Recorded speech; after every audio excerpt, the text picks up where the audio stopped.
Hello, this is exam review number 5. I was going to go over confidence intervals rules, both for proportions and means. Remember, we're trying to estimate parameters. So the goal for a confidence interval is to get a sample proportion or sample mean, build some margin of error around it so you can have some reasonable confidence that you've captured the true parameter, whether it be a proportion or mean or a slope. We'll kind of review all of those rules in this particular review. So we talk about what a confidence interval is, and the goal is to estimate an unknown parameter. So when you think about, you've heard the term point estimate before, and that could represent a mean, proportion, or any sort of statistic. So a point estimate is a statistic. And that could be a p hat, sample proportion. It could be an x bar, sample mean. It could be a slope when you're trying to capture the true slope. It could even be a sample standard deviation, although that's not very common to do a confidence intervals for standard deviations. But the general formula for confidence intervals found in your formula sheet is your statistic plus or minus critical value multiplied by standard deviation of statistic. So when we're looking at those, the statistic, again, that's going to be your point estimate, right? That's going to be the thing you start with, p hat, x bar, or b. The critical value, well, that's going to be typically one of two things. That's going to be either be the z star if it's for proportions, or it's going to be the t star if it's for sample means. I'll put a hat there, or sample means or slope. So either one of those use t. Otherwise, it's going to be proportions for z. And then the standard deviation of the statistic, we actually pretty much have formulas for those. So for standard deviation, we think of not the standard deviation of a set of data, but like the standard error. So a lot of times that really is talking about standard error. And we'll get into those formulas in another slide, but that's what that means. So together, the critical value times the standard error or standard deviation statistic, that portion of it is called the margin of error.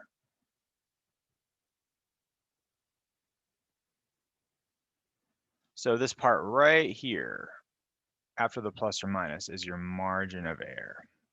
You can call that ME or whatever.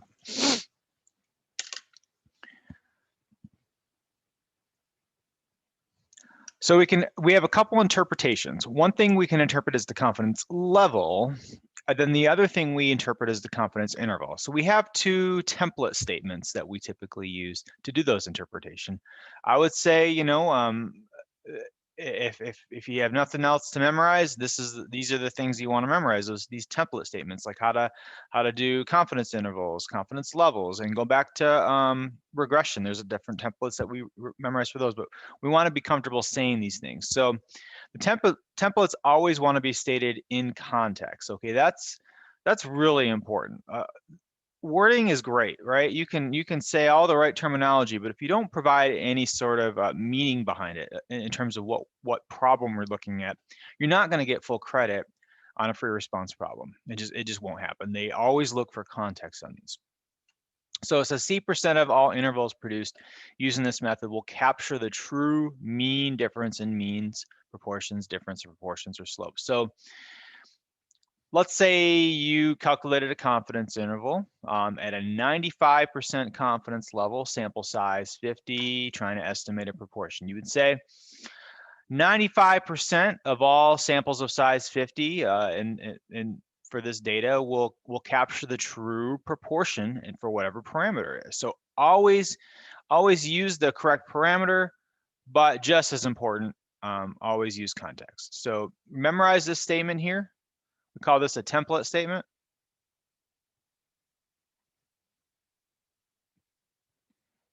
C%, 95%, 90, 99, whatever that percentage of all intervals produced using this method will capture the true, and then whatever your parameters. So it could be mean, difference in means, proportions, difference in proportions, or slope. All those different things could be your parameter. You got to decide that correct parameter and use it in context.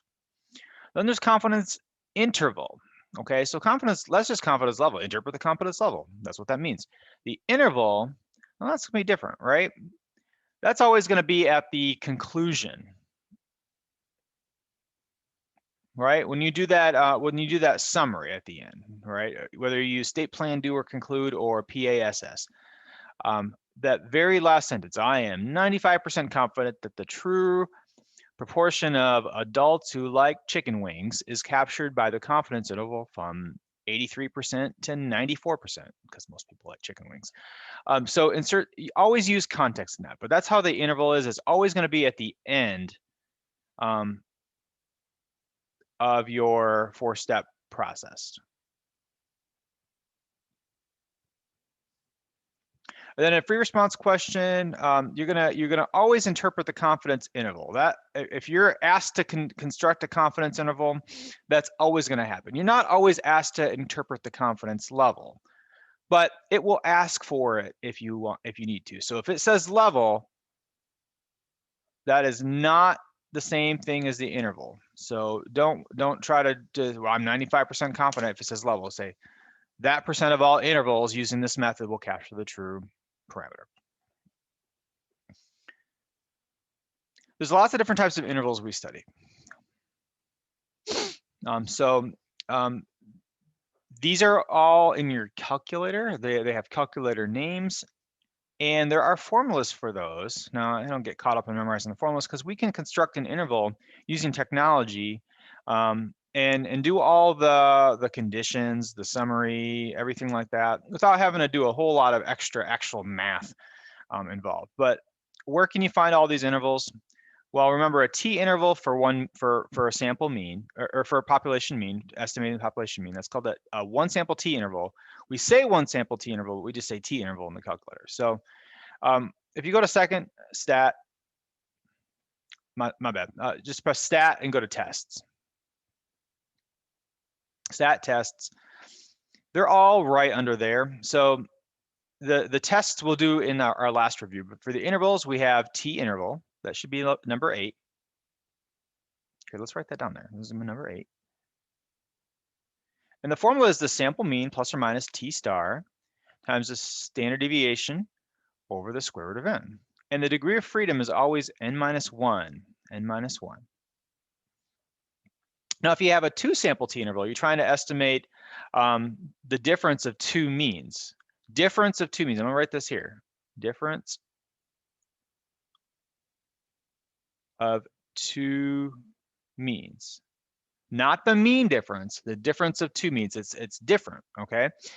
That's called a 2 sample t interval. So we have 1 sample t interval, which is t interval. We have 2 sample t interval, and that's going to be, let's see if we can find that here. It should be down below. Yep, so that's 8 is the t interval, 0 is the 2 sample t interval. So we'll say number 0 there. And that's when we're trying to estimate the difference of 2 means. So you can see that that point estimate is the difference. We still use t star. That formula for standard deviation is, standard deviation squared over n plus standard deviation squared over n. Even though it's difference, remember we add, and then it's square root over all that. That formula is on your formula sheet as well. So you don't have to memorize that. But again, in practice, we always use the calculator if you given the option. The degree of freedom is always the smaller of because your sample sizes might be different. So whatever one is smaller, pick that. Now, if you're using technology, they do a real weird pooled degree of freedom. So just use that one if you're using technology. But if you're just using like a multiple choice question, you want to do the degree of freedom, you have 2 samples, just take the smaller one. A matched pairs t interval, that's the same interval you're going to use as a 1 sample, because what you do is you get all the differences. So you subtract, you subtract, you subtract, you subtract, you subtract, you subtract, you get all the differences, and then you end up having 1 sample. So we don't differentiate between, in the calculator, it's still going to be a t interval. You use the same processes, but it's still a matched pairs t interval. So it does have a different name, but we use t interval in the calculator. Now for proportion, so that was for all the means, right? So this is your means up here. Proportions have a few things too. We have a one proportion Z interval. So with proportions, remember P goes with Z, one proportion Z interval. Don't choose Z interval. Don't do Z interval. All right. There's a Z interval. Don't be tempted to it. That's a scam, right? That's if you're doing Z interval for me, it's for means if you have the population standard deviation, which you don't. So you're gonna do one prop Z interval. Letter A, one prop Z interval. One prop Z interval. That's gonna be A. There's your formula, sample proportion plus or minus Z star times the standard deviation, which is P hat, 1 minus P hat over N. And then there's one proportion Z interval for P1 minus P2. It's gonna be two proportion. Whoops. Two proportion Z interval for P1 minus P2. So it's the two proportion Z interval, two prop Z interval. It's right below one prop Z interval. So we'll say B. And you can see that proportion, the difference is your point estimate, Z star still. Square root, and this is very similar, but you have two of them, right? So you add them together. Then your calculator actually does have a Lin-Reg t-test, but you're not going to use it. You'll have all that data for you. So with that, you just look for your table. Look at computer output.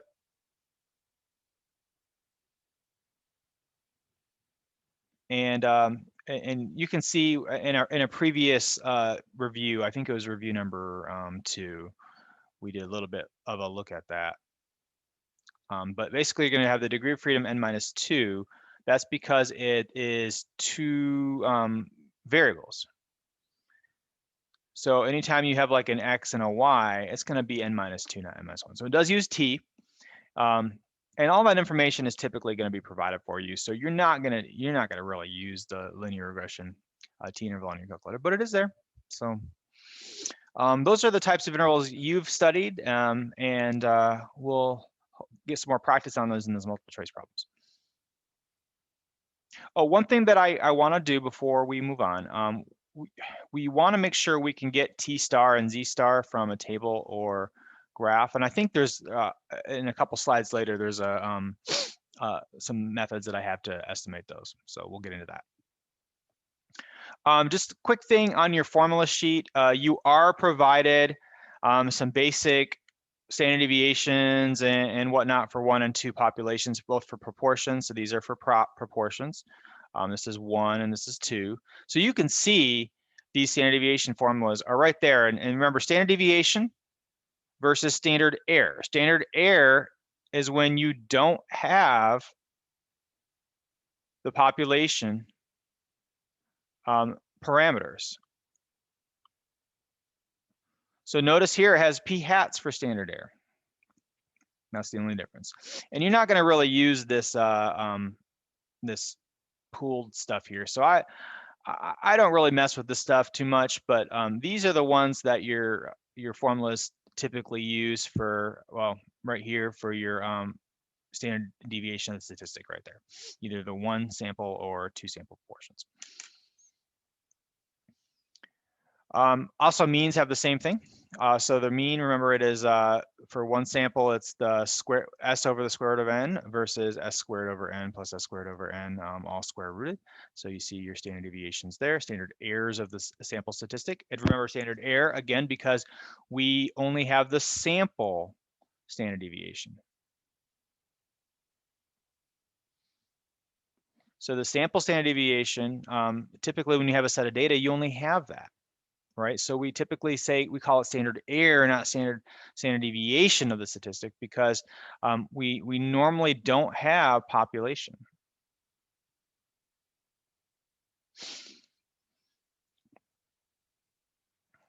When you're doing your conditions, remember we have a couple different acronyms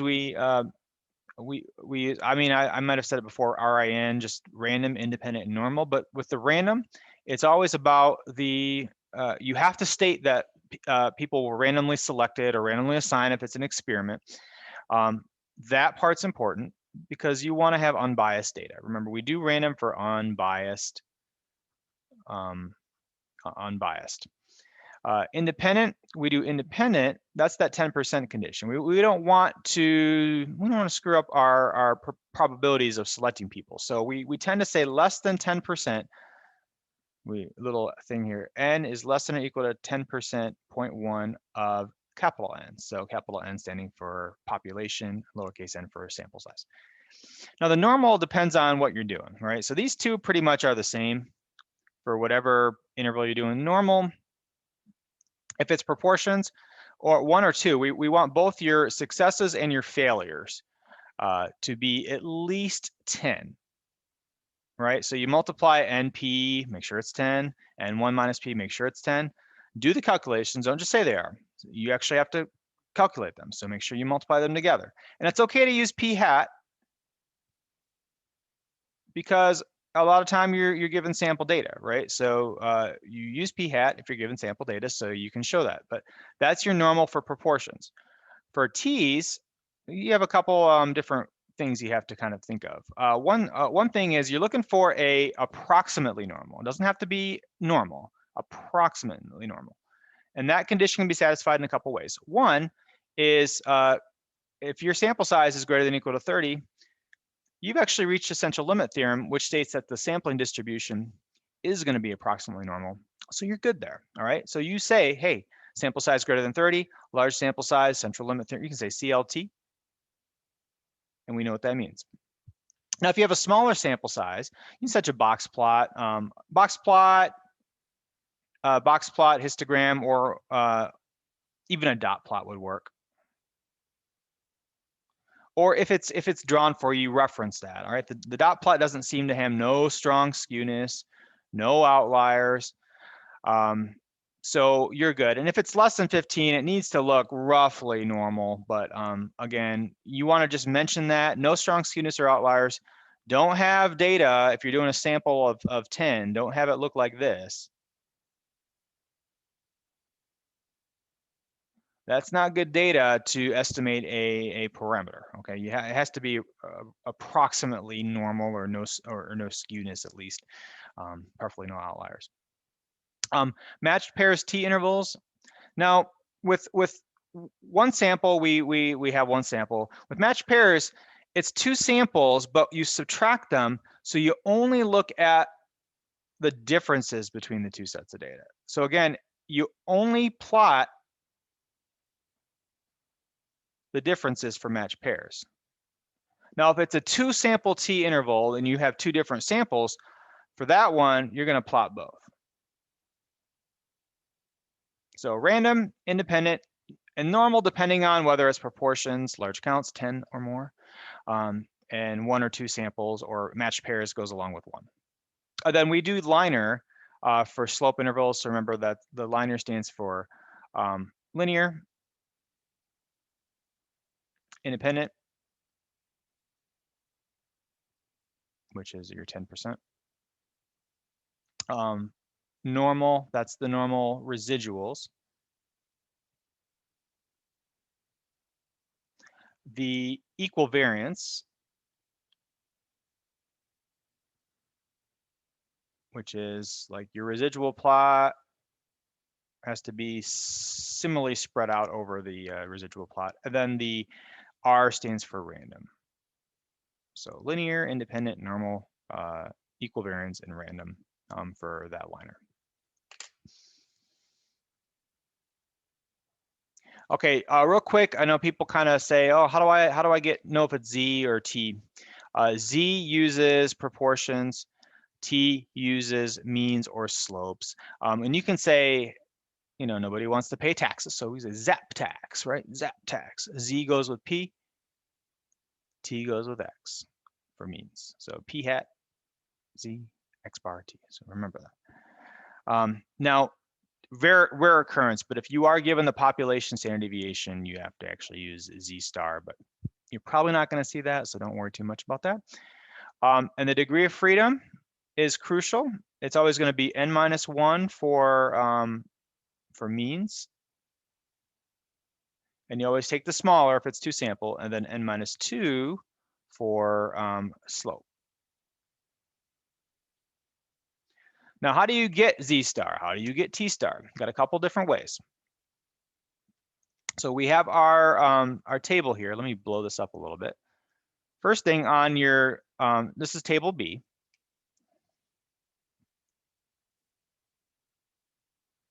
It's called table B.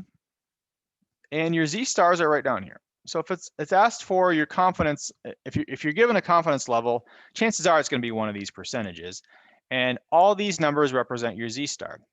We can also get z star using inverse norm. So you can do second vars 3. And so let's say I want to get a confidence, let's say my confidence level is 98%. And I want to know, hey, I don't want to look at table B. What is that z star going to be? So what you would do is you do parentheses 1 plus your decimal version of your percentage, so 98.98, and then divide by 2. We're averaging that with 100%. Leave it at 0 and 1. If you see this, keep it at left and go to paste. So you get 2.236. It's the same thing here, 2.236, 2.236. So you can do, for z, you can do inverse norm for z star. And then you would do 1 plus your decimal level for your confidence percent, divided by 2, and then leave that at 0 and 1. Now for t, all the other ones are t stars. So these are all t stars. This is your degree of freedom. So your degree of freedom is on here, so it's always going to be n minus 1. So if it's a sample size of 20, you'd use 19. Take your confidence level and match it up with the row. So if I want to do a 98% confidence level with the sample size 20 for t, it would be 2.539. And so for t star, you do inverse t on your calculator. That's going to be 4. The area is going to be the same as normal, so it's going to be 1 plus 0.98 in this case, divided by 2. Your degree of freedom will be, if it's a sample size of 20, it would be 19. Click paste, and there's your 2.539. So inverse t, 1 plus the decimal level of the confidence divided by 2, and then degree of freedom.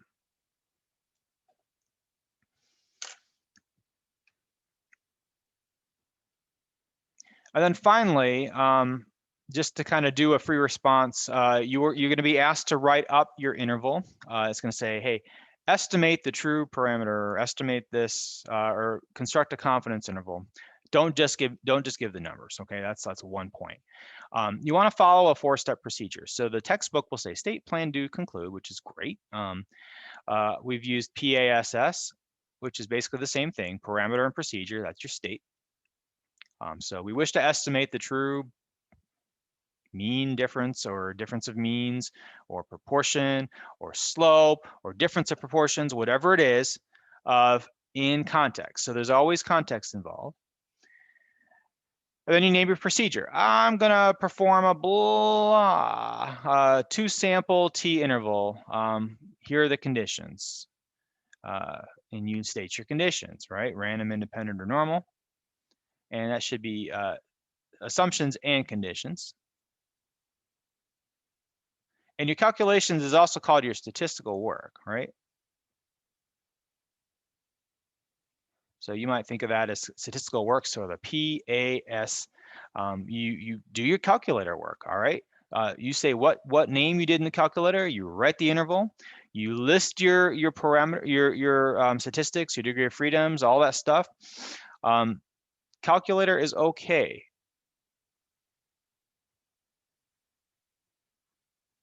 In fact, let's think about it this way. If the calculator is going to give you a more accurate answer, even if you don't get all the check marks here for your statistical work, if you have the correct answer and all the other stuff is good, you're still going to get almost all the points for this because you've completed and interpreted the interval in a correct manner. So I say use your calculator and put all your information in there as much as you can. And then finally, you are going to be asked to calculate a margin of error. Remember, for margin of errors, it's always after the plus or minus. So whatever that is, that part's your margin of error. So it could be Z star times the proportion, or T star times the standard deviation over square root of n. And if you don't have a sample proportion, use 0.5. So 0.5 is if p hat is not provided. If it's provided, use it. Or if you have previous data that has a proportion that's there, use it. Otherwise, use 0.5 to allow the largest possible sample size for this one. And you're not necessarily going to use Z for this one here. So if you have the population standard deviation, you would use Z, but that's super rare. So I wouldn't worry too much about that. All right, so hopefully this was helpful. You can watch or complete the multiple choice questions, and you have a great rest of your day.